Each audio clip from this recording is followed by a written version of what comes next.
the Camphill Milton Keynes community, and Grub for Life. The Camphill mission is to create a living and working community where people with learning disabilities may reach their full potential in the spirit of lifelong learning. The Camphill Milton Keynes community provides support and a meaningful working life for adults with a wide range of learning difficulties. Over 50 residents with learning difficulties live together in 10 separate households with volunteer staff who are called co-workers and house coordinators. Together they form a community of over 100 people living as families on several sites on the neighbouring housing estates of Pennyland and Willem Park.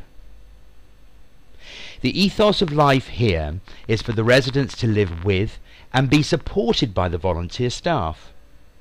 It is those staff who prepare most of the food.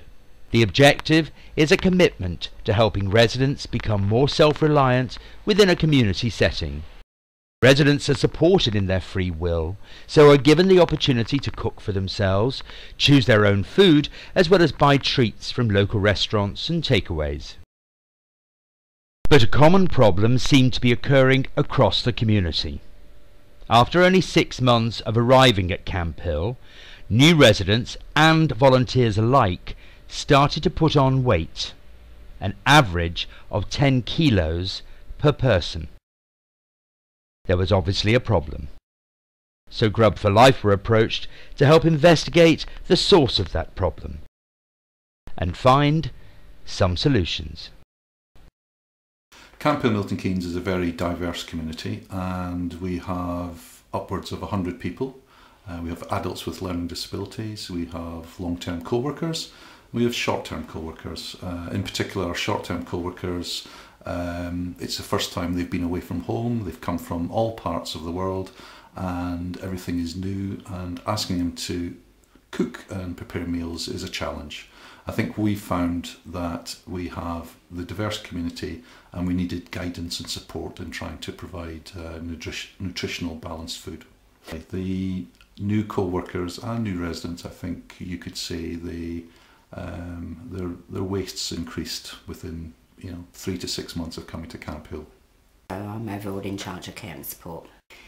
There were a great number of differences with residents. Some residents were overweight, some residents were underweight. When I was going around in houses sharing meals, I observed that there was a great variety of different foods, and that I felt that we didn't have any understanding of the nutritional values and the impact that diet could have. We were aware that when co-workers who come to stay in the community for a gap year put on weight very quickly, and so that was, and yet they were young, they were fit, they were healthy. So it clearly indicated that it must be about the way that we had our meals. The problem is more than one-fold, because we have quite a number of young volunteers that come in every year, and they stay for a year. They have various different skills that they bring along with them. On the whole, I'd say they 17, 18, 19-year-olds that have just left home for the first time and have not had much experience around cooking. So for the majority of them, cooking a meal is their first experience. So there's that. There's the behavioural experiences from the residents on the other side. So you have people that will eat certain types of food, not eat certain types of food, or have different requirements, like diabetes, for instance, where they have specialised meal requirements. And then the other part is that it's generally quite large tables that you cook for. So it's not just a meal for 2 or 3 people, but it could be up to about 15 or 20 people that you have to cook for at the same time. We had some discussions in our care and support team, and the house coordinators recognised that there was a problem as well. So we did some research and contacted Grub for Life, and we're very impressed with them. We set up a very small working party, which was representative of members across the whole community. So I was involved with it. the chief exec was. So were house coordinators, we had co-workers, because we wanted to get their knowledge and experience, and we also wanted to know and understand from residents, because they each had different perspectives, and that really proved to be so informative. We carried out a nutrition needs assessment, and this data provided a baseline from which new guidance, policies and practices could be developed and later evaluated. We needed to look at a number of factors: BMI of the residents, the food spend across the community, food wastage across the community, the skill mix of house coordinators, co-workers and the residents. We wanted to know what the residents' perception of food served in the houses was. Also, how often and what types of food they bought in restaurants. We also wanted to see the sorts of foods that they bought from local shops. It was important for us to understand the sorts of portion sizes that were served at meal times and what the general ambience and atmosphere of a meal in Camphill was like. We also knew that we would probably see some common practices, some good, some bad. These might be things like universally serving full cream milk, or adding melted butter to vegetables, lots of cream with desserts, or salad dressings all the time being served. And the very process of gathering the data really helped to build relationships between Grub for Life, the house coordinators, co-workers and the residents. The results were really illuminating. It was to outline with Grub for Life what the problems we felt we had, and they came in and they met with and did some filming around our experiences at all the meal times throughout the day.